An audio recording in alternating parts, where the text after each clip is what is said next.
भारत 3.0 एक खतरनाक प्रोजेक्ट। दुनिया की सबसे बड़ी हथियार फैक्ट्री बन रहा है देश और दुनिया को खबर ही नहीं हो पाई। अमेरिका, रूस, फ्रांस ये सब कुछ बुरी तरीके से फंसे हैं।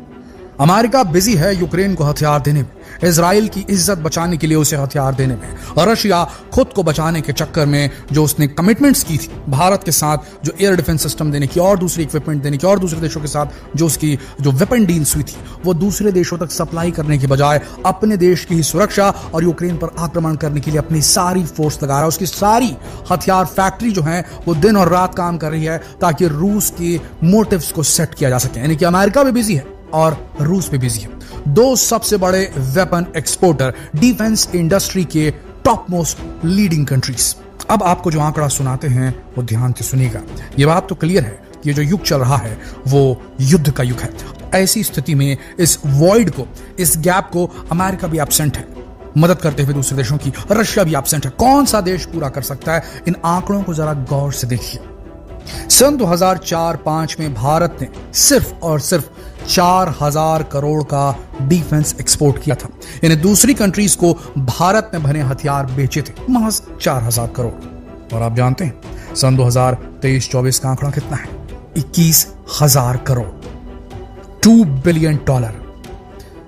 अभी और इसको थोड़ा ड्रामेटाइज करते हैं, ध्यान से सुनिएगा। सन 2022-23 का आंकड़ा जानते हैं कितना था?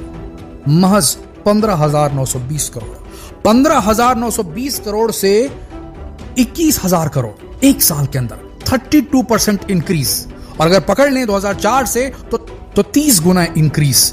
किसी भी देश की डिफेंस पावर, डिफेंस एक्सपोर्ट करने की जो लिमिट है, इतनी तेजी से दुनिया भर में नहीं बढ़ रही है। और दुनिया का कोई देश, कोई मीडिया इस पर अगर बात कर रहा है तो सिर्फ कांग्रेचुलेट करने के लिए बात कर रहा है, पर वो इस बात को अंडरमाइन कर रहा है कि भारत कैसे धीरे ही धीरे अंदर अंदर अपने देश को एक वेपन मैन्युफैक्चरिंग फैक्ट्री के अंदर बदल रहा है। बड़े ध्यान से सुनिएगा दोस्तों।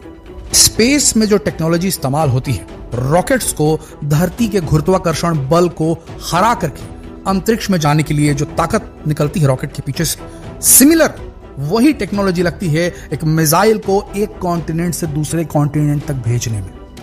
ICBMs, inter continental ballistic missile, ये नाम आपने कहीं ना कहीं सुना होगा। और ICBM दुनिया के चुनिंदा देशों के ही पास है, और जिस भी देश के पास में है उसके पास में स्पेस पावर भी काफी अच्छी है। उन्होंने रॉकेट अंतरिक्ष तक भेजे। चंद ऐसी कंट्रीज हैं जो कि इस फील्ड में आगे नहीं बढ़ पाई हैं, स्पेस की फील्ड में नहीं आगे बढ़ पा रही हैं। लेकिन अगर टॉप 3 कंट्रीज की बात करें जो स्पेस की फील्ड में भी आगे टेक्नोलॉजिकल एडवांसमेंट कर रही हैं और मिलिट्री में भी आगे, तो नाम आएगा अमेरिका, रूस और भारत। अब इसमें रूस को सेकंड नंबर से नीचे ले आइए और भारत को सेकंड नंबर पर पहुंचा दीजिए, क्योंकि रूस की जब से सोवियत संघ बना उसके बाद से आज तक वो सही ढंग से जो है स्पेस रिसर्च कर नहीं पा रहे हैं रूसी वैज्ञानिक, जबकि भारत नित नए आयाम छू रहा है, नए डायमेंशंस को जो है परिष्कृत कर रहा है अंतरिक्ष में। अब भारत नंबर 2 है, ये मान के चलिए। अमेरिका को सीधे आंख में आंख डालकर देख रहा है स्पेस रिसर्च में भी और वेपन रिसर्च में भी। तो जिस देश के पास में स्पेस रिसर्च की फैसिलिटीज बेहतर होती हैं, जिसके पास में अच्छे रॉकेट्स होते हैं, उसके पास में अच्छी मिसाइलें भी होंगी। और भारत में इसरो और DRDO की टैग टीम ने इस कीर्तिमान को बना दिया है दोस्तों।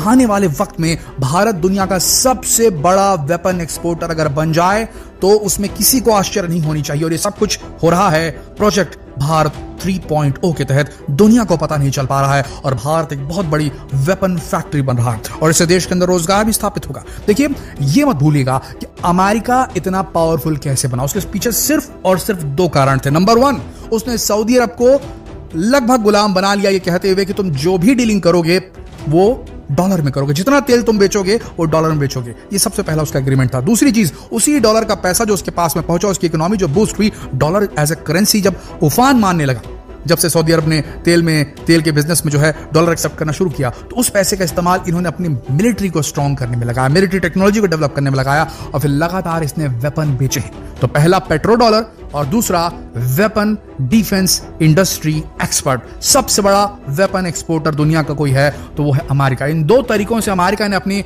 जो है खजाने को भरा और अपने आप को सुपर पावर घोषित कर दिया। भारत उस मुहाने पर खड़ा है जब अमेरिका की बादशाहत डॉल रही है। अमेरिका का पेट्रो डॉलर डील जो है वो कैंसिल कर दिया है सऊदी अरब ने। और बात करें डिफेंस की तो अमेरिका जब भी किसी देश को कोई हथियार देता है तो उसकी पूरी निगरानी कर लेता है। वो सवाल पूछता है कि तुम ये हथियार ले रहे हो तो किस काम के लिए इस्तेमाल करोगे, तुम इसके साथ इस्तेमाल नहीं करोगे, उसके साथ इस्तेमाल नहीं करोगे, तुम अगर इस देश के साथ में कोई और डीलिंग करोगे मेरे दुश्मन देश के साथ में तो मैं तुमको हथियार का स्पेयर पार्ट नहीं दूंगा या फिर हथियार बेचूंगा ही नहीं। वो दुनिया भर की चीजें करता है और एक हार्ड पावर के रूप में उभर के निकला है, अपने शर्तों पे बिजनेस करता है। जबकि भारत एक सॉफ्ट पावर वाला नेशन है। भारत अपने साथ जो भी व्यापार करता है दूसरे देशों के साथ तो अपने बराबर टेबल में बैठाता है। भारत ने फिलीपींस को ब्रह्मोस मिसाइल दी है और वो इतने बेहतरीन तरीके से काम कर रही है चाइना के अगेंस्ट में साउथ चाइना सी में कि चाइना अंदर ही अंदर बौखला गया है। तो भारत जिस तरीके से डील कर रहा है अपने ग्राहकों के साथ, उसके चलते भारत का ऑडियंस बेस, भारत का जो टारगेट जो उसके कस्टमर्स हैं वो धीरे धीरे बहुत तेजी से बढ़ रहा है। एक तो भारत के वेपन्स जो हैं वो काफी कॉस्ट इफेक्टिव है, बेहद कॉस्ट इफेक्टिव है, बेहद सस्ते हैं। दूसरा बेहद टिकाऊ है। चाइना के जो वेपन्स हैं वो भी दुनिया के कई देश खरीदते हैं लेकिन उसमें क्वालिटी खराब होने की कई सारी रिपोर्ट्स आ चुकी हैं। भारत के सस्ते हैं, कॉस्ट इफेक्टिव हैं और बेहद टिकाऊ भी हैं, बेहतरीन तरीके से काम करते हैं। तो भारत की टेक्नोलॉजी खरीदने के लिए अब देश लाइन लगाने लगे हैं। और बात करें भारत के अंदर क्या क्या बन रहा है तो भारत के अंदर बहुत तेरे ऐसी चीजें बन रही है दोस्तों, बहुत सारे ऐसे डिफेंस इक्विपमेंट बन रहे हैं जिसकी डिमांड पूरी दुनिया में हो रही है। भारत का मोस्ट पॉपुलर एक्सपोर्ट किया जाने वाला अगर मिलिट्री इक्विपमेंट की बात करें, डिफेंस एक्सपोर्ट की बात करें तो पहला है ब्रह्मोस मिसाइल। कई देश लाइन लगा के खड़े हैं भारत से खरीदने के लिए ब्रह्मोस। लाइट कॉम्बैट एयरक्राफ्ट तेजस, कई देश खड़े हैं खरीदने के लिए।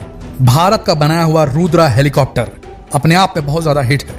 पेट्रोल वेसल्स यानी छोटी बोट्स जिसमें आर्म्स लगे रहते हैं और आसपास समुद्री इलाके की अगर सुरक्षा करनी है तो वो इस्तेमाल में आती है, इसको खरीदने के लिए कई देश लाइन लगाकर खड़े हैं। इसके अलावा दोस्तों भारत अपना खुद का 5th जनरेशन AMCA जो है फाइटर प्लेन बना रहा है। बहुत सारी मिसाइल भारत ने बना के रखी, बहुत सारे रॉकेट सिस्टम है। भारत का नेत्र सर्वेलेंस सिस्टम अपने आप में यूनिक है, बेहद कॉस्ट इफेक्टिव है।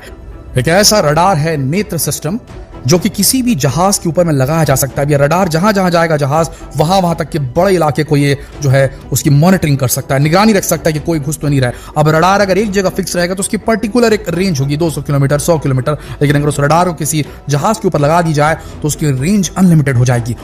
और यही काम करता है नेत्रा AEWNC यानी कि airborne early warning and control system, जिसे DRDO ने बनाया है। तो दोस्तों भारत की पिनाका मिसाइल रॉकेट्स हो चाहे नेत्र हो, इसकी जो है वाहवाही लूट रहे हैं ये सारे जो प्रोडक्ट हैं। और अभी अभी रिसेंटली यूरोप में हथियारों का एक एग्जीबिशन लगा था।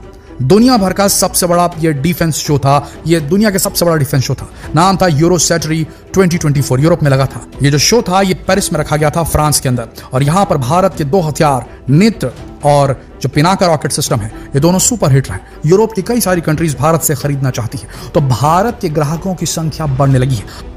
आने वाले दशकों में भारत दुनिया का टॉप डिफेंस एक्सपोर्टर बनने वाला है, ये बात आप मान लीजिए। भारत एक वेपन फैक्ट्री बनकर उभरने वाला है पूरी दुनिया की, और भारत की टेक्नोलॉजी पर पूरी दुनिया को विश्वास है। आशा करते हैं वीडियो आप सबको सही जानकारी देने में कामयाब हुआ होगा। अगर ये वीडियो पसंद आया तो इसे शेयर जरूर करें। जल्द मिलते हैं आपसे अगले वीडियो में, तब तक के लिए आप सबका इस वीडियो के अंत तक बने रहने के लिए दिल से धन्यवाद।